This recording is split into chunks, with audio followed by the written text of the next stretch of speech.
नमस्कार दोस्तों, पुनः आप सभी का प्रेम पूर्वक स्वागत है आपके अपने परिवार सफलतागंज में। आशा करता हूँ सभी लोग स्वस्थ होंगे, मस्त होंगे और बहुत बेहतरीन ढंग से अपनी पढ़ाई कर रहे होंगे। अपनों तथा अपनों का ख्याल रख रहे होंगे इस भीषण गर्मी में। साथियों, जो है हमारी घटना चक्र पूर्वावलोकन की सीरीज चल रही है, उसमें हम लोगों ने प्राचीन इतिहास पढ़ रखा है और उसके बाद हम लोग नए विषय की तरफ रुख कर रहे हैं, जिसमें हम लोग बात करने वाले हिंदी सब्जेक्ट के विषय में, जिसमें पहला चैप्टर लेकर के आया हूँ बोली और उनका विकास किस तरीके से होता है। तो पहला चैप्टर होता है बोलियों से संबंधित, भाषा परिवार से संबंधित। तो भाई वीडियो को लाइक करना है, चैनल को सब्सक्राइब करना है और ज़्यादा से ज़्यादा शेयर करना है और अपनी प्रतिक्रिया कमेंट बॉक्स में अवश्य देनी है।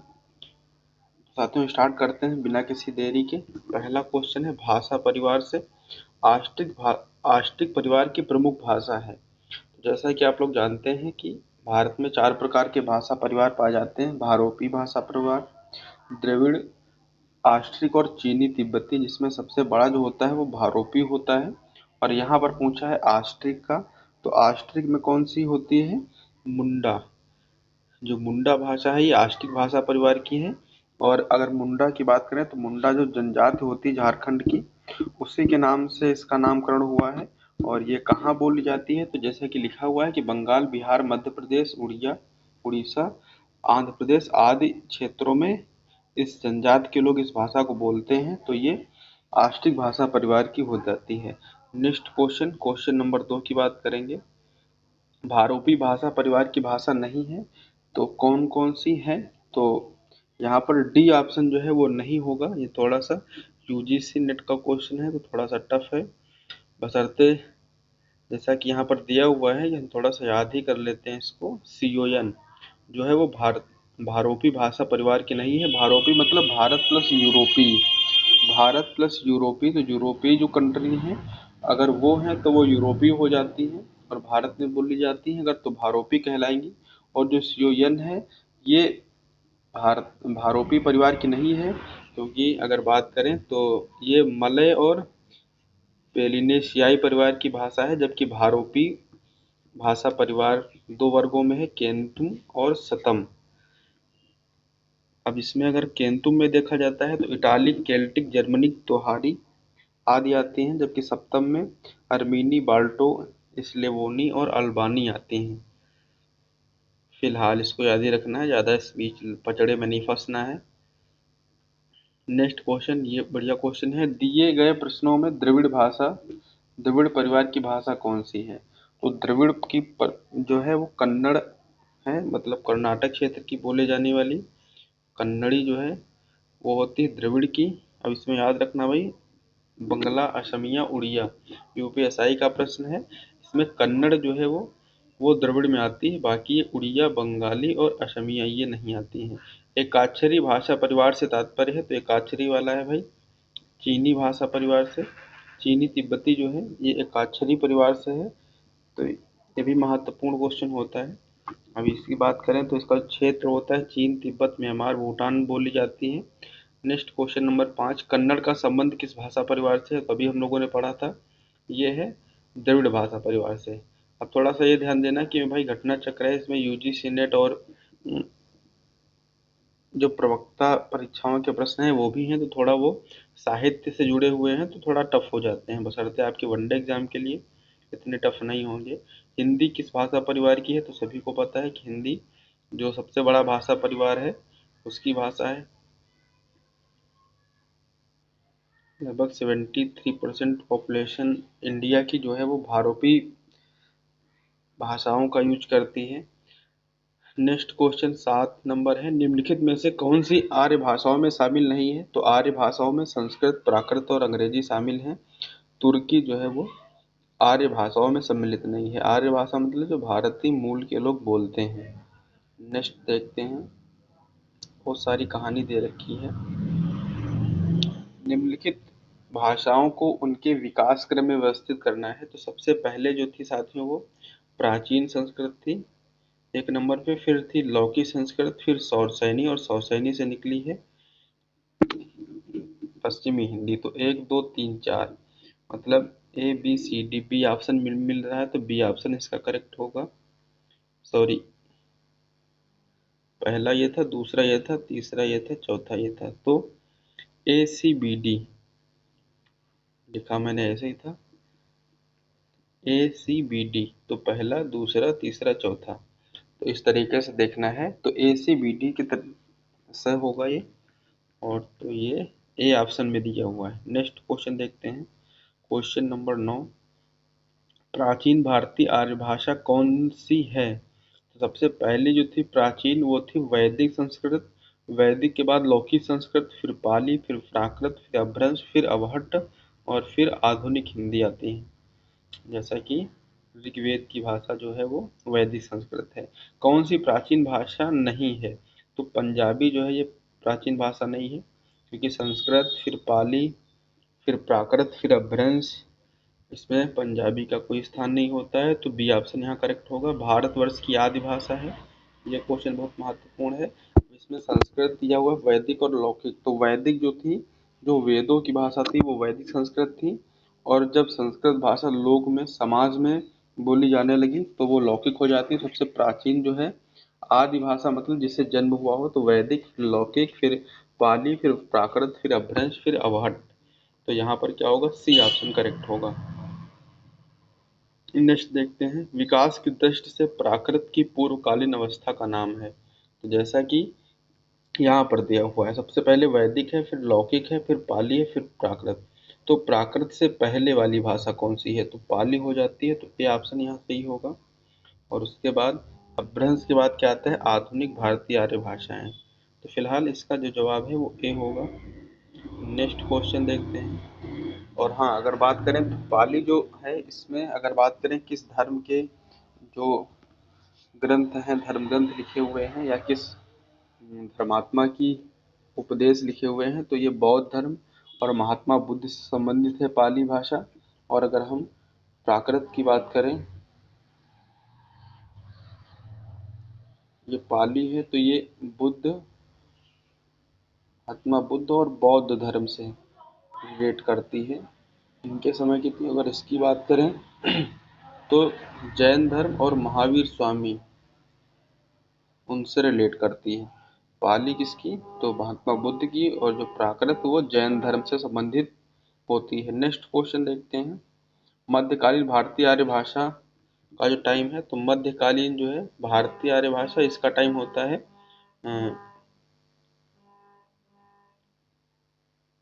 1000 से लेकर के 21वीं तक, सॉरी 500 से 1000 तक की। एक सेकंड, अगर इसमें हम बात करें तो देखा जाता है कि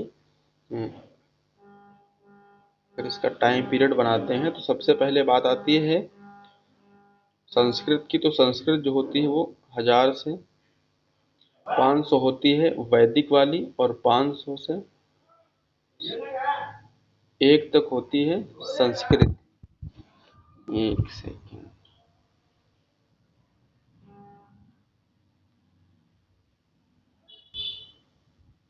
यहाँ से अगर देखते हैं तो यहाँ पर मध्यकालीन पूछा है, इसको 3 भागों में डिवाइड करते हैं। सबसे होती है प्राचीन, फिर मध्यकालीन, और फिर आती है आधुनिक हिंदी या आधुनिक भारतीय आर्य भाषाएं। ये बात हो रही है किसकी? आर्य भाषा की। तो आर्य भाषाओं को 3 भागों में डिवाइड किया गया है, प्राचीन आर्य भाषा, मध्यकालीन आर्य भाषा और आधुनिक आर्य भाषा। प्राचीन में केवल संस्कृत आती है, और इसका टाइम पीरियड जो रहता है वो 1500 से लेकर के 500 तक रहता है। अब जैसे कि संस्कृत के भी 2 पार्ट हैं, तो ये 1500 से 1000 तक रहती है, ये वैदिक होती है, और 1000 से लेकर के 500 तक जो होती है वो लौकिक संस्कृत होती है। क्योंकि ये पूरा टाइम है किसका? संस्कृत का। संस्कृत के 2 पार्ट हैं, एक वैदिक संस्कृत, दूसरी लौकिक। वैदिक का 1500 से 1000 होता है, और जो लौकिक होती है उसका 1000 से 500 रहता है। तो यहाँ पर पूछा है कि मध्यकालीन, तो ये हो जाता है प्राचीन का, और मध्यकालीन जब हम लोग इंटर करते हैं तो ये 500, और ये बात याद रखना ये ईसा पूर्व है, ना कि ईसवी है। ईसा पूर्व 500 ईसा पूर्व से लेकर के ये चलती 1000 ईसा पूर्व तक, कौन सी? मध्यकालीन। और मध्यकालीन के बाद जब हम आधुनिक में आते हैं तो ये 1000 से लेकर के 1000 ईस्वी हो जाता है। यहाँ पर ये 500 ईसा पूर्व से लेकर के चलते हैं, और ये 1 ईस्वी होगा, 1 ईस्वी से फिर 1000 तरफ बढ़ेगा तो 1000 ईस्वी आ जाता है।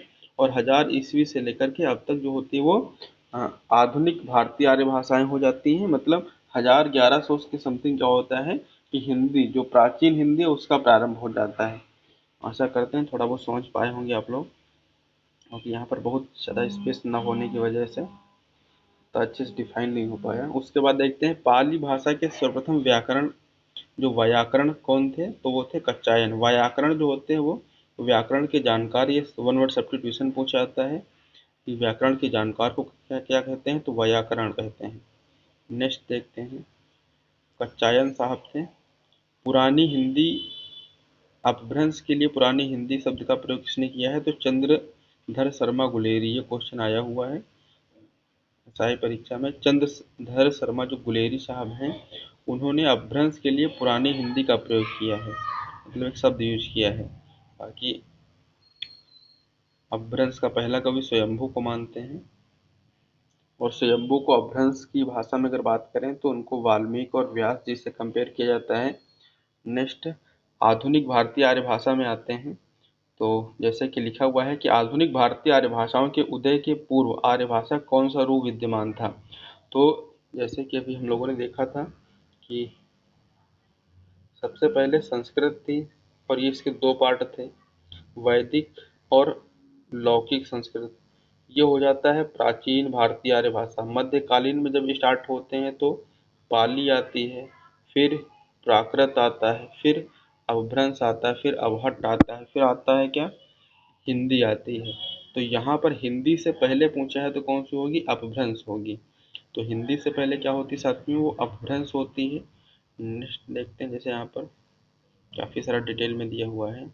अब यहाँ पर बोलियों का संबंध बताना है, कौन सी बोली कहाँ बोली जाती है। तो ध्यान देना, पश्चिमी हिंदी जो है ये बुंदेलखंड की होती है। पूर्वी हिंदी में अगर बात करें तो ये बघेलखंड बघेली आती है। बिहारी हिंदी में मगही होती है, और राजस्थानी में मेवाती होती है। तो इस तरीके से उसको मिलाएंगे, जो भी ऑप्शन होगा वो करेक्ट हो जाएगा। तो नेक्स्ट प्रश्न की तरफ बढ़ते हैं।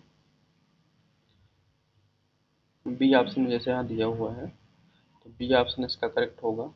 आधुनिक आर्य भाषाओं के वर्गीकरण के अनुसार पूर्वी समुदाय की भाषा नहीं है। तो पूर्वी में कौन सी नहीं आती है, तो अगर जैसे कि देखते हैं ऐसे डिवाइड करेंगे तो ये पूर्वी हो जाएगा और ये पश्चिमी हो जाएगा। अब इसमें अगर मराठी को देखा जाए तो महाराष्ट्र जो होगा वो इधर पड़ेगा, तो ये पूर्वी में नहीं आएगा, तो बी जवाब हो जाएगा। नेक्स्ट क्वेश्चन देखें, तो आधुनिक भारतीय भाषाओं का विकास किससे हुआ है। तो सारी भाषाएं जो निकली हैं वो अपभ्रंश से निकली हुई हैं, जो आधुनिक हैं। आधुनिक भारतीय आर्य भाषा कहाँ से निकली है, अपभ्रंश, अपभ्रंश के बाद ही सब निकली हुई हैं। तो जवाब जो होगा वो ए होगा। नेक्स्ट क्वेश्चन नंबर 21 तरफ बढ़ते हैं। अपभ्रंश में कितने स्वर मौजूद थे, तो 8 बताए गए हैं जैसा कि माना गया है। और किनके अनुसार, तो साहब हैं डॉक्टर नागेंद्र। उनके अनुसार जो अपभ्रंश था उसमें केवल 8 स्वर थे, जबकि उदय नारायण तिवारी के अनुसार 11 स्वर है। फिलहाल क्वेश्चन आया हुआ है तो 8 यहाँ बताया गया है, क्योंकि यहाँ पर 11 ऑप्शन नहीं था। नेक्स्ट क्वेश्चन, हिंदी भाषा के उद्भव और विकास का सही क्रम चुनिए। तो सही बताना, सबसे पहले संस्कृत थी, फिर पाली थी, प्राकृत थी, अपभ्रंश थी, सौरसैनी थी, फिर पश्चिमी हिंदी, फिर खड़ी बोली। तो इसमें ए ही सही होगा, ए सही हो जाएगा, क्योंकि यही सीक्वेंस बनना है। संस्कृत, पाली, प्राकृत, अपभ्रंश, सौरसैनी, और सौरसैनी से फिर निकली पश्चिमी हिंदी, पश्चिमी हिंदी के अंदर आई खड़ी बोली। नेक्स्ट क्वेश्चन, निम्नलिखित आधुनिक भाषाओं में किसका संबंध अपभ्रंश के पैसाची बोली से है। तो पैसाची बोली जो है वो है पंजाबी से, यहाँ पर पंजाबी से होगा। क्योंकि अगर बात करते हैं कि पैसाची अपभ्रंश से कौन सी बोली निकली हुई है, तो ये निकलती है पंजाबी। पंजाबी बोली का विकास पैसाची से हुआ है, जबकि राजस्थानी और गुजराती जो है सौरसैनी अपभ्रंश से, और बंगाल जो है वो मगधी अपभ्रंश से। इसको इस तरीके से अगर समझते हैं तो ये अगर लाइन खींचते हैं तो इधर जितना जाते हैं पश्चिमी यूपी, राजस्थान, गुजरात, ये सारा सौरसैनी अपभ्रंश है। और यहाँ अगर पंजाब की बात करें तो इसका पैसाची होता है, और इधर पूर्वी हिंदी होता है, ये पूर्वी हिंदी, ये पश्चिमी हिंदी, और इधर बिहारी हिंदी होती है। और इधर जैसे कि अगर बात करें तो बंगाली, तो बंगाली जो है ये यहाँ पर मगध अपभ्रंश होता है। ये जो है ये मगध अपभ्रंश है, ये अर्धमगधी अपभ्रंश है, और ये सौरसेनी अपभ्रंश है, ये भी सौरसेनी अपभ्रंश है, ये भी सौरसेनी अपभ्रंश है। और जो पहाड़ों पे बोला जाता है ये खस अपभ्रंश होता है, पहाड़ों पे बोला जाएगा खस अपभ्रंश होगा। और ये पंजाबी पैसाची अपभ्रंश, और ये मगध था तो इससे जो रिलेटेड इधर वाले हैं वो मगधी अपभ्रंश से बोले जाएंगे। तो यहाँ पर जो बंगाली है वो किस अपभ्रंश से होगी, वो मागधी अपभ्रंश से होगी। उसके बाद पैसाची अपभ्रंश से तो भाई पंजाबी होगी, कोई डाउट नहीं है। क्वेश्चन नंबर 25, हिंदी को विकास प्रदान करने वाली कौन सी है, तो भैया जो प्रदान हुआ है, हिंदी जो निकल के आई है वो अपभ्रंश से ही निकली है, अपभ्रंश के बाद ही हिंदी आती है। नेक्स्ट क्वेश्चन, कौन सी बोली मध्य प्रदेश की बोलियों में से नहीं है, तो मालवी, बुंदेली, निमाड़ी है। बांगर जो है ये बांगरू है, ये हरियाणा में बोली जाती है। हरियाणवी हिंदी को बांगर या बांगरू के नाम से जानते हैं। नेक्स्ट क्वेश्चन, मिलान करना है कौन सी बोली किस क्षेत्र की होती है, तो अवधी जो है भैया ये सुल्तानपुर, फैजाबाद, प्रतापगढ़, इलाहाबाद, उन्नाव, लखनऊ, ये क्षेत्र में कौन सी बोली जाती है, अवधी बोली जाती है। ब्रज भाषा जो है ये आगरा, मथुरा के पास बोली जाती है। खड़ी बोली बिजनौर, दिल्ली एनसीआर वाले क्षेत्र के जो इधर के ज़िले हैं यूपी के। और बांगड़ू जो है ये करनाल हरियाणा की होती है। तो इस तरीके से बोलते हैं। और बिलासपुर जो होता है ये छत्तीसगढ़ी यहाँ पर होती है। कौन सी होती है भाई, छत्तीसगढ़ी होती है। तो फिलहाल यहाँ पर इस तरीके से मिलान करेंगे तो जो भी ऑप्शन सटीक बैठेगा उसके अनुसार इसमें हम लोग पुट कर लेंगे। जैसे यहाँ पर दिया भी हुआ है, खड़ी बोली बिजनौर, ब्रजभाषा आगरा, वांगरू करनाल हरियाणा, अवधी सुल्तानपुर, छत्तीसगढ़ी बिलासपुर की होती। इसके अपभ्रंश भी दिए हुए हैं बहुत अच्छे तरीके से। फिलहाल आगे बढ़ते हैं। क्वेश्चन नंबर अगला होता है, सौरसेनी अपभ्रंश के अंतर्गत आने वाली भाषा नहीं है, तो यह इसके तहत नहीं आती। सिंधी, गुजराती, राजस्थानी, पश्चिमी हिंदी आती है। सिंधी है जो इसका अपभ्रंश वो पूछता है, सिंधी का ब्रांचड़ अपभ्रंश है। और अगर पूछा जाए पंजाबी का तो उसका पैसाची अपभ्रंश होता है।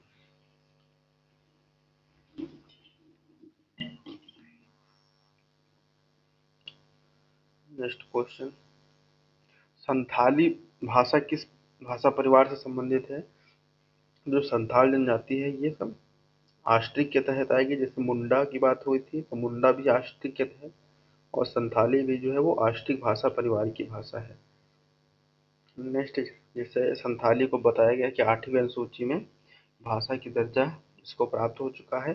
पहाड़ी हिंदी अभी बताया था ये खस अपभ्रंश से संबंधित है, तो डी जवाब होगा इसका। और इसमें मेन जो है कुमायूनी और गढ़वाली दो क्षेत्र आते हैं। नेक्स्ट बात करें, हिंदी की मूल उत्पत्ति किससे मानी जाती है, तो हिंदी की मूल उत्पत्ति जो है वो फिलहाल तो सौरसेनी अपभ्रंश से मानी जाती है, परंतु इसमें मतलब जैसे दिया हुआ है मागधी, अर्धमागधी, खस और सौरसेनी, तो ये सारे से ही हिंदी होती है। बशर्ते अगर इसमें सबसे सटीक देखना हो तो सौरसेनी होगा, बशर्ते ये क्वेश्चन ही थोड़ा सा अजीब सा पूछ लिया है। हिंदी की उत्पत्ति किस अपभ्रंश से मानी जाती है, तो सौरसेनी से और मागधी से, क्योंकि ब्रज अपभ्रंश नहीं होता है, ब्रांचड़ जो है इससे सिंधी उत्पन्न होती है। तो और ए और बी इसमें होगा। नेक्स्ट देखते हैं, हिंदी भाषा की उत्पत्ति हुई है तो किससे हुई है, तो सौरसेनी अपभ्रंश से, क्योंकि यहाँ पर मागधी, अर्धमागधी और खस अपभ्रंश ये नहीं दिए हुए हैं, इसलिए यहाँ पर सौरसेनी अपभ्रंश करेक्ट हो जाएगा। पश्चिमी हिंदी का विकास, तो पश्चिमी हिंदी का किससे हुआ, सौरसेनी से, बी जवाब सही होगा यहाँ पर।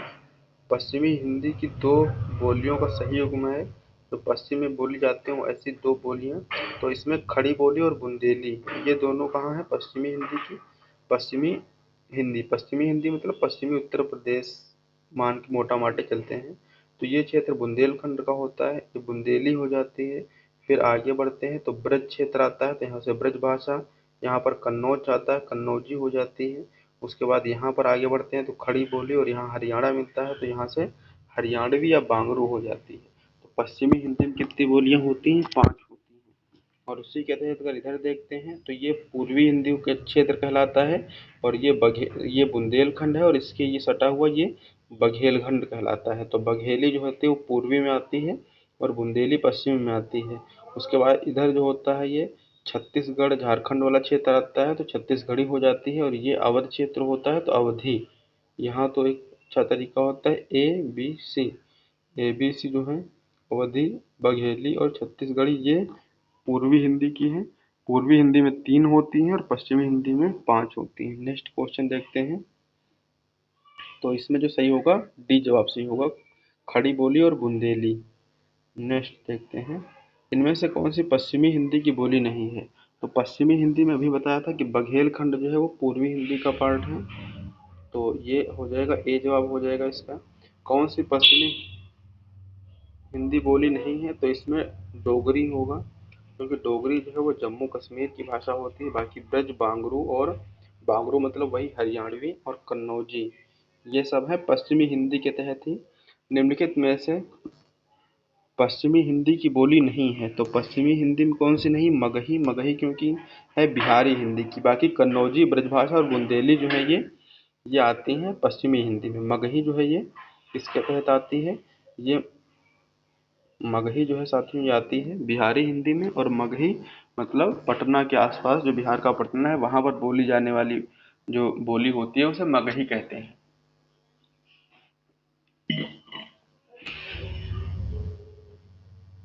नेक्स्ट क्वेश्चन देखते हैं,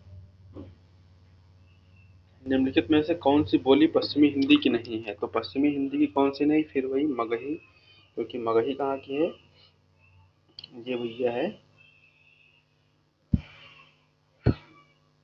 बिहार की। नेक्स्ट क्वेश्चन, पश्चिमी हिंदी के अंतर्गत नहीं आती है, तो कौन सी नहीं आएगी भाई, बघेली नहीं आएगी, बघेलखंड पूर्वी हिस्सा है। बाकी बांगरू मतलब हरियाणवी, बुंदेली झांसी, ललितपुर, हमीरपुर, महोबा, ये सब हो जाता है कन्नौजी, कन्नौज के पास का क्षेत्र। तो डी ऑप्शन यहाँ पर करेक्ट होगा। क्वेश्चन नंबर 41 की तरफ बढ़ते हैं। एक पश्चिमी हिंदी वर्ग की बोली नहीं है, तो पश्चिमी हिंदी में कौन सी नहीं आती, छत्तीसगढ़ी, अभी बताया था ABC। अवधी, बघेली और छत्तीसगढ़ी जो है ये है पूर्वी हिंदी की, तो बी जवाब यहाँ पर सही होगा। नेक्स्ट क्वेश्चन 42 नंबर क्वेश्चन, कौन सी बोली पश्चिमी हिंदी वर्ग की नहीं है, बताइएगा आप। अवधी, ABC, तो ABC है पूर्वी हिंदी की, पश्चिमी हिंदी की बुंदेली, ब्रज, कन्नौजी, खड़ी बोली और बांगरू जिसे हरियाणवी कहते हैं। तो ए जवाब सही होगा। नेक्स्ट क्वेश्चन नंबर 43, पश्चिमी हिंदी कितनी बोलियां हैं, तो अभी हमने ऊपर डिस्कस किया 5 होती हैं। कौन कौन सी होती हैं, तो बुंदेली, ब्रजभाषा, कन्नौजी, और कन्नौजी के बाद खड़ी बोली, खड़ी बोली के बाद हरियाणवी, हरियाणवी का दूसरा नाम बांगरू, और खड़ी बोली का दूसरा नाम कौरवी होता है। कौन सी बोली पश्चिमी हिंदी की नहीं है, तो भैया कौन सी है, अवधी। ABC, अवधी, बघेली और छत्तीसगढ़ी ये पूर्वी हिंदी की हैं। पश्चिमी हिंदी में कौन सी बोली शामिल नहीं है, 45 नंबर क्वेश्चन, तो मैथिली होगी। कौन सी शामिल है, अच्छा, तो भैया इसमें शामिल है केवल कन्नौजी। अगर हम बात करें तो अवधी जो है ये पूर्वी हिंदी की है, बाकी मैथिली और मगही ये है बिहारी हिंदी की। ये किसकी है भाई, बिहारी हिंदी की, और ये किसकी है, ये अवधी की है, ये है अवधी की। यहाँ पर कौन सी एक शामिल हो रही है, केवल कन्नौजी। नेक्स्ट 46 नंबर क्वेश्चन, इनमें से कौन सी बोली पश्चिमी हिंदी के अंतर्गत आती है, तो कन्नौजी होगी, क्योंकि नहीं आती है। ओके, तो कौन सी नहीं आती भाई, तो ये नहीं आएगी, अवधि नहीं आएगी, सभी को पता हो गया होगा अब तक तो। नेक्स्ट क्वेश्चन देखते हैं, सौरसैनी अपभ्रंश से हुआ है तो कौन सी जो भाषा है, तो गुजराती का केवल हुआ है। बाकी पंजाबी का जो हुआ है वो उससे हुआ है, पैसाची से। सिंधी का जो हुआ है वो ब्रांचड़ से हुआ है, जैसे यहाँ पर दिए हुए हैं अपभ्रंश भी। तो सिंधी का जो हुआ है ब्रांचड़ से, और पहाड़ी भाषा का जो हुआ है वो पैसाची, सॉरी पंजाबी का जो हुआ है वो पैसाची से हुआ है। नेक्स्ट आते हैं खड़ी बोली के क्वेश्चन जो है, खड़ी बोली हिंदी का विकास किस भाषा से हुआ है, तो भैया अपभ्रंश भाषा से हुआ है, डी जवाब इसका सही होगा। नेक्स्ट क्वेश्चन, खड़ी बोली या कौरवी का उद्भव सौरसैनी अपभ्रंश के निम्नलिखित में से किस रूप से हुआ है, तो इसका हुआ है उत्तरी रूप से। ये क्वेश्चन याद रखने वाला है, उत्तरी रूप से हुआ है। और जिससे कि यहाँ पर बोला जाए कि दिल्ली, मेरठ, बिजनौर, रामपुर, सहारनपुर, मुरादाबाद, देहरादून, मुजफ्फरपुर आदि क्षेत्र में बोली जाने वाली ये बोली है खड़ी। मतलब प्राचीन जो कुरु जनपद था, कुरु जनपद, वहाँ उस क्षेत्र में जो बोली या जो भाषा का माध्यम था वो भाषा कहलाती है खड़ी बोली। उसके बाद हिंदी का मानक रूप किस भाषा से विकसित हुआ है? तो खड़ी बोली, जो आज हम लोग लगातार बोलते हैं वो खड़ी बोली। खड़ी बोली का प्रथम महाकाव्य परिप्रवास है। ये किसका है? तो हरिऔध साहब का है, अयोध्या सिंह उपाध्याय हरिऔध साहब का है। नेक्स्ट क्वेश्चन, खड़ी बोली निकली है किससे निकली है? तो भैया पश्चिमी हिंदी का एक पार्ट होता है। पश्चिमी हिंदी किससे निकली है? सौसैनी अपभ्रंश से निकली है। नेक्स्ट क्वेश्चन देखते हैं। ये मक्कार मरे जा रहे हैं आपके शहर में। ये बहुत समस्या है भाई। कभी कुर्सी बेचने वाले आते हैं, कभी नान खटाई बेचने आते हैं, कभी कुछ बेचने आते हैं, डिस्टर्ब कर देते हैं। फिलहाल 53 नंबर क्वेश्चन, इनमें से कौन सी बोली ओकार बहुला नहीं है? तो ओकार बहुला कौन सी नहीं है? खड़ी बोली नहीं होगा, ये जवाब होगा। अब यूजीसी नेट का है तो उतना ध्यान आपको नहीं देना है, थोड़ा सा टफ क्वेश्चन होगा। फिर भी याद रखना है खड़ी बोली ओकार बहुला नहीं है। कौरवी बोली का उदय हुआ है पश्चिमी हिंदी से, सभी को पता हो गया होगा अब तक। कौरवी बोली जो है इसको ही खड़ी बोली का नाम देते हैं, और इसका ही एक नाम से हिंदुस्तानी या सरहिंदी भी बोलते हैं। मतलब जो खड़ी बोली है जो पश्चिमी हिंदी से निकली है, इसका एक नाम कौरवी होता ही होता है, और एक नाम इसका सरहिंदी और हिंदुस्तानी भी बोलते हैं। जैसे कि यहाँ पर नेक्स्ट क्वेश्चन दिया हुआ है, खड़ी बोली हिंदी का अन्य सही नाम है? तो कौरवी। खड़ी बोली को कौरवी के नाम से भी जाना जाता है। औचड़ को खड़ी बोली में क्या कहेंगे? तो औचड़ ये मतलब इसको बोलते हैं जोरदार। ये एमपी का प्रश्न है। एमपी में लोकल लैंग्वेज में किसी को जब औचड़ बोलते होंगे तो उसको खड़ी बोली में क्या समझा जाएगा? बहुत जोरदार, शानदार, जबरदस्त।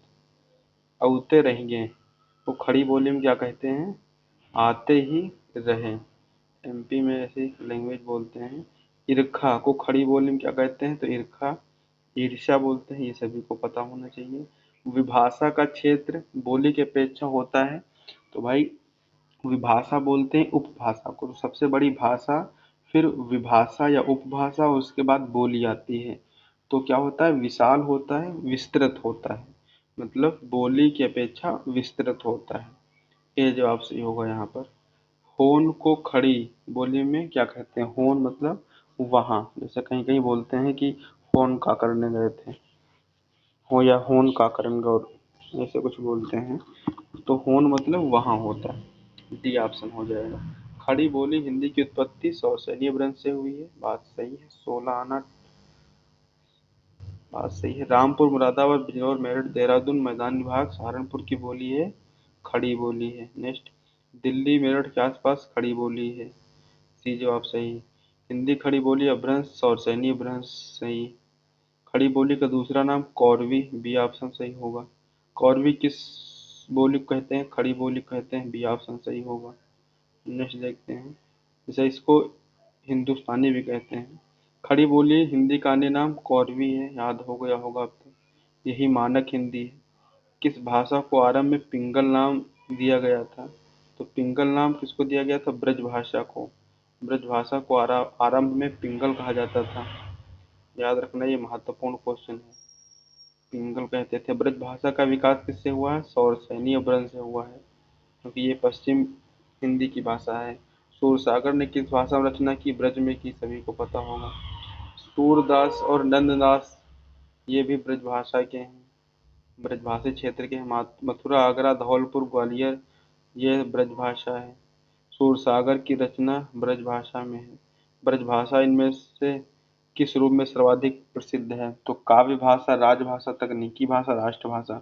तो ब्रजभाषा की केवल काव्य भाई पसंद है, काव्य में, क्योंकि उस समय मध्यकालीन में ब्रजभाषा में सूरदास जैसे ये बड़े बड़े कवि हुए, तो केवल इसको कविता में प्रयोग हुआ। बाकी राजभाषा, राष्ट्रभाषा, तकनीकी भाषा में इसका प्रयोग नहीं हुआ, या हुआ तो प्रसिद्धि जो मिली वो कविता के रूप में मिली, कविताओं की भाषा के रूप में। तो ये जवाब सही होगा इसका। 75 नंबर क्वेश्चन, ब्रज हिंदी की किस उपभाषा के अंतर्गत आती है? तो पश्चिमी हिंदी में आएगी। जैसे बताया था, सबसे नीचे बुंदेलखंड, फिर ब्रज क्षेत्र, फिर कन्नौज, फिर खड़ी बोली, फिर बांगरू, हरियाणवी, मथुरा, वृंदावन, ब्रजभाषा। ध्रुपद गायन का संबंध, ध्रुपद गायन याद रखना महत्वपूर्ण क्वेश्चन है, ये ब्रजभाषा से संबंधित है। ध्रुपद गायन,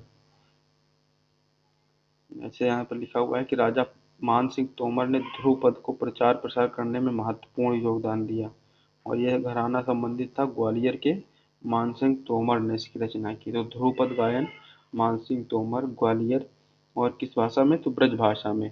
पश्चिमी हिंदी की सर्वाधिक प्रमुख बोली जाने वाली ब्रज भाषा कौन सी है? सॉरी, ब्रज भाषा है। पश्चिमी हिंदी में सर्वाधिक प्रमुख बोली जो है वो ब्रज भाषा है। नेक्स्ट, ब्रजभाषा का क्षेत्र कौन सा नहीं है? तो आगरा, मथुरा, धौलपुर तो है ही है ये। सरगुजा जो है ये नहीं है, ये बताते हैं कि कहाँ, छत्तीसगढ़ का क्षेत्र है। छत्तीसगढ़ जो है वो पूर्वी हिंदी में आएगा। ABC, अवधी, बघेली और छत्तीसगढ़ी। तो यहाँ पर सरगुजा नहीं होगा, धौलपुर, मथुरा, आगरा ब्रजभाषी क्षेत्र है। ब्रजभाषा है कहाँ की? पश्चिमी हिंदी, बी जवाब सही होगा। बुंदेली ग्वालियर की बोली है, तो वही बुंदेली वाले क्वेश्चनों पे आ चुके हैं। तो बुंदेलखंड जो है वो ग्वालियर, मतलब कुछ MP का हिस्सा, कुछ UP का, तो ये बुंदेलखंड कहलाता है। झांसी, जलौन, हमीरपुर ग्वालियर जिले के पूर्वी क्षेत्र में वह बोली जाती है। मध्य प्रदेश के दामोह, सागर, सिवनी, नरसिंहपुर जिले की भी बोली बुंदेली ही है। छिंदवाड़ा, होशंगाबाद तक कुछ हिस्सों में भी यह बोली बोली जाती है। अच्छा, बोली का मैटर ये होता है, मतलब ऐसा तो नहीं कि जैसे एक गांव में कुछ बोला जा रहा है तो दूसरे गांव वाले को पकड़ लिया जाएगा। तो कुछ कुछ क्षेत्रों में इधर से उधर होती रहती है, मतलब कोई एक परफेक्ट बाउंड्री नहीं खींची होती है कि इस बाउंड्री के लोग बुंदेली बोलेंगे, इस बाउंड्री के लोग छत्तीसगढ़ी बोलेंगे, इस बाउंड्री के लोग खड़ी बोली बोलेंगे। तो ये मैटर होता है। उसके बाद झांसी, जलौन, हमीरपुर बुंदेली होती है। पवारी किसे कहते हैं? ये क्वेश्चन महत्वपूर्ण है। बुंदेली का एक नाम है, बुंदेली की एक बोली होती है, बोली के अंदर एक पार्ट है जिसे पवारी कहते हैं। पवारी, भदावरी, राठौरी, ये उपबोलियां हैं बुंदेली की। बुंदेली का विकास किस अपभ्रंश से हुआ है? तो सौरसैनी अपभ्रंश से, क्योंकि ये आती है पश्चिमी हिंदी के तहत, और पश्चिमी हिंदी निकली है किससे? सौरसैनी से। नेक्स्ट देखते हैं, कन्नौजी में आते हैं। तो कन्नौजी भी किससे है? पश्चिमी से है, और पश्चिमी किससे निकली? सौरसैनी से। रांगड़ी बोली कहाँ बोली जाती है? तो रांगड़ी कहाँ बोली जाती है? हरियाणा में बोली जाती है। ये हरियाणवी हिंदी जो बांगरू है उसकी एक उपबोली होती है। रांगड़ी बोली हरियाणा राज्य की बोली है। सामान्यतः हरियाणा में बोली जाने वाली बोली को हरियाणवी कहते हैं। हरियाणवी को बांगरू या जाटू भी कहते हैं। और हरियाणवी बोली का जो विकास हुआ है ये सौरसैनी अपभ्रंश से, क्योंकि हरियाणवी जो आती है वो पश्चिमी हिंदी के तहत आती है। क्योंकि 5 उपभाषाएं हैं, ये भी मैं आपको बता देता हूँ। 5 उपभाषाएं हैं, तो इसको इस तरीके से देखते हैं। ये पूर्वी हिंदी हो जाती है, ये पश्चिमी हिंदी, तो 2 हो गई, 1 2। उसके बाद ये आती है राजस्थान वाला क्षेत्र, ये राजस्थानी हिंदी हो जाती है। और पश्चिमी में ही हरियाणा का ये पार्ट आता है, और ये मध्य प्रदेश का आता है। और पूर्वी हिंदी में मध्य प्रदेश का यह क्षेत्र आता है। बाकी मध्य प्रदेश के नीचे जाएंगे तो हिंदी नहीं, फिर मराठी वराठी आ जाएगा वहाँ। और इधर अगर जाएंगे पंजाब में पंजाबी हो जाएगी, और हरियाणा में कुछ हद तक बोली जाती है, तो ये हरियाणवी भी इसके तहत यहाँ तक आ जाती है। और अगर ऊपर जाएंगे तो पहाड़ों पे पहाड़ी हो जाती है, जम्मू कश्मीर में जाएंगे तो वहाँ की अपनी लैंग्वेज हो जाएगी। तो उसके बाद ये वाला क्षेत्र है, ये बिहारी हिंदी कहलाता है। तो ये एक ये होता है, 2 3 और ये 4 हो जाता है, ठीक है। और पांचवी जो पहाड़ों की भाषा है वो पहाड़ी हिंदी हो जाती है। तो ये 5 जो है उपभाषाएं हैं। ये इतना जो है टोटल ये हिंदी भाषी क्षेत्र है। बाकी बंगाल में बंगाली हो जाएगी, असम में असमिया हो जाएगी, कर्नाटक में कन्नड़ हो जाएगा, तमिल तेलुगु हो जाएगी, मराठी हो जाएगी, मलयालम मलयालम हो जाएंगे। तो हिंदी भाषी जो क्षेत्र है, हिंदी पट्टी है, वो यही होती है। तो फिलहाल नेक्स्ट क्वेश्चन की तरफ बढ़ते हैं। बांगरू, बांगरू कहाँ की है? तो पश्चिमी हिंदी की है, क्योंकि बांगरू हरियाणवी को बोलते हैं। हरियाणवी या बांगरू बोली किस अपभ्रंश से विकसित हुई? तो पश्चिमोत्तरी सौरसैनी अपभ्रंश, क्योंकि पश्चिमी हिंदी के तहत आती है, तो शौरसैनी अपभ्रंश होता है। मेवाती, मेवाती जो है ये राजस्थानी हिंदी है, और मेवात क्षेत्र में जो लोग रहते हैं वहाँ के लोग जो बोलते हैं वो मेवाती कहलाती है। और मेवात राजस्थान और हरियाणा से टच करता हुआ जो हिस्सा होता है। उसके बाद 90 नंबर क्वेश्चन पर बढ़ते हैं। तो राजस्थानी हिंदी बोलियों पर आते हैं। निम्नलिखित में से असत्य कथन है। तो रीवा, सतना, शहडोल, बघेली के क्षेत्र हैं। तो बघेलखंड ये अगर हम बात करें तो इस तरीके से होगा। ये पूर्वी हिंदी और इधर एमपी टच करता हुआ, ये मान लीजिए यूपी है और ये एमपी है। तो एमपी में रीवा, सतना, शहडोल ये क्षेत्र यहाँ पड़ते हैं। तो ये वाला क्षेत्र बघेलखंड कहलाता है। तो बघेली क्षेत्र है, बात सही है। वर्धा की राष्ट्र भाषा सुधार समिति की ओर से देवनागरी में जो सुधार हुआ वह स्वरखड़ी के नाम से जाना जाता है। तो ये भी बात सही है। खड़ी बोली का एक नाम कौरवी है। तो खड़ी बोली जो है ये पश्चिमी हिंदी के तहत आती है और दिल्ली वाले ये वाले क्षेत्र में, तो ये वाला क्षेत्र हो जाता है। अब इसे एक नाम कौरवी के नाम से भी जानते हैं, बिल्कुल सही है। राजस्थानी उपभाषा का विकास पैसाची अपभ्रंश से हुआ है। नहीं, राजस्थानी ये है, इसका अपभ्रंश जो है वो शौरसैनी अपभ्रंश है। पैसाची से तो पंजाब का हुआ है। तो यहाँ पर डी जो है वो गलत है, असत्य है। जयपुरी का स्थानीय नाम क्या है? तो ये क्वेश्चन कई बार आया हुआ है। जयपुरी का स्थानीय नाम जो साथियों है वो ढूंढाड़ी है, ढूंढाड़ी होता है। नेक्स्ट देखते हैं। मीराबाई के पद राजस्थानी भाषा की कौन सी? तो मारवाड़ी। मारवाड़ी जो होता है वो पश्चिमी राजस्थान का हिस्सा होता है, वहां से रिलेट करती थी। तो इनके जो भी गायकी है वो मारवाड़ी में है। नेक्स्ट देखते हैं। मध्यकालीन टाइम की कवित्री थी। इनमें से कौन सी राजस्थान की बोली नहीं है? तो भैया बुंदेलखंड बुंदेली की है, ये मालवी मतलब राजस्थान की नहीं है। बाकी मारवाड़ी, मेवाती, मालवी ये सब कहाँ की हैं? ये सब हैं राजस्थान की। हड़ौती बोली है, तो हड़ौती है यह पूर्वी राजस्थान की। ये भी क्वेश्चन कई बार आया हुआ है, बहुत महत्वपूर्ण है। जैसे ढूंढाड़ी है वो कहाँ की है? जयपुरी है। और पूर्वी राजस्थान में जो बोली जाती है वो हाड़ौती है। हाड़ौती कहाँ की है? पूर्वी राजस्थान की है। नेक्स्ट, हाड़ौती बोली कहाँ बोली जाती है? तो अगर स्टेट की बात करें तो राजस्थानी होगा। पहाड़ी हिंदी में कौन सी, उत्तर प्रदेश में कौन सी बोली नहीं बोली जाती? तो पहाड़ी नहीं बोलते हैं, बाकी सारी ही बोलते हैं। अवधी, ब्रजभाषा, कन्नौजी। गढ़वाली की उपबोली है, तो गढ़वाली की है सलानी। ये उत्तराखंड का है, क्योंकि वहीं गढ़वाल और कुमायूं की पहाड़ियाँ वहाड़ियाँ सब होता है, तो वहीं से ये जिले हैं वहाँ के, तो वहाँ से रिलेट करता है। फिलहाल आपकी परीक्षा में उतना महत्वपूर्ण नहीं होगा। नेक्स्ट देखते हैं। बिहारी हिंदी का जो विकास हुआ है वो मागधी अपभ्रंश से हुआ है, क्योंकि बिहार में याद रखना मगध था और उसका अपभ्रंश भी क्या हो गया? मगध हो गया। Next question. इनमें से बिहारी हिंदी का रूप नहीं है। तो बिहारी हिंदी का कौन सा नहीं है? अवधी नहीं है, बाकी भोजपुरी, मगही, मैथिली ये बिहार से संबंध रखते हैं। नेक्स्ट, अंगिका किस राज्य की बोली है? तो अंगिका अंग प्रदेश जो था वो बिहार में था, तो अंगिका भी बिहार की हो जाएगी भाई। बिहारी हिंदी की बोली का नाम बताइए।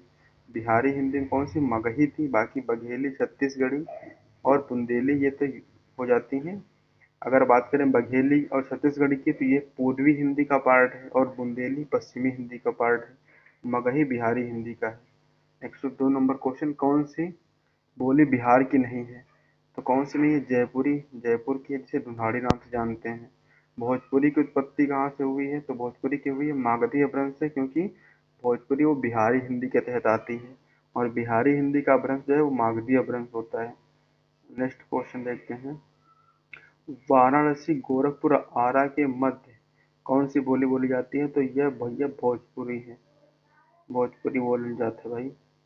किस क्षेत्र की बोली को काशिका कहते हैं? ये इंपॉर्टेंट क्वेश्चन है। तो भैया ये वाराणसी जो है, वाराणसी में क्षेत्र की अगल बगल बोली जाती है उसे काशिका कहा जाता है।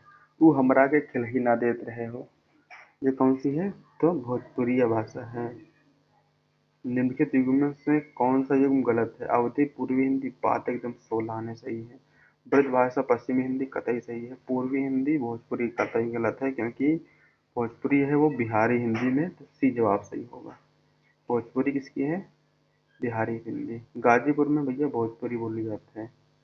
भैल, गैल आदि किस बोली की किस तरह की क्रियाएं हैं? तो भैया ये हैं सब भोजपुरी। और भूतकालीन मतलब गैल मतलब गया था, भैल मतलब ऐसा हुआ था, ये सेंस बोलते हैं। मगही किस उपभाषा की बोली है? तो मगही भैया बिहारी है। मगही बिहारी है। गया, पटना, मुंगेर, भागलपुर। पटना में कौन सी? तो मगही सी। 111 का सी। 112। निम्नलिखित में से कौन सी बोली पूर्वी हिंदी के अंतर्गत नहीं आती है?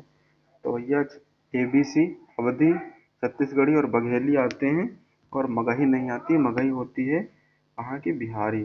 तो आज का सेशन 112 क्वेश्चन का था लगभग। इसमें इससे ही इतने ही लगभग क्वेश्चन और हैं इसमें। तो एक वीडियो और इन प्रश्नों पर बनेगी। तो ये सेशन यही समाप्त होता है। वीडियो में अगर दी हुई जानकारी या अगर इस तरीके से आपको पढ़ना अच्छा लगता है, मतलब बहुत सारे क्वेश्चन जो विभिन्न परीक्षाओं में पूछे गए हैं, अगर इसको पढ़ने से आपको लगता है कि हेल्प होगी, तो वीडियो को ज़्यादा से ज़्यादा शेयर करिएगा, चैनल को सब्सक्राइब करिएगा अगर नहीं किया है, और और कमेंट करके अपनी प्रतिक्रिया अवश्य दीजिएगा। ये तो आपका जन्मसिद्ध अधिकार है। और फिलहाल आज के सेशन को यही समाप्त करते हैं। मिलते हैं आप लोगों से अगले सेशन में। तब तक के लिए आप सभी का पुनः बहुत बहुत धन्यवाद। Thank you. अल्लाह हाफिज़। जय हिंद। वंदे मातरम।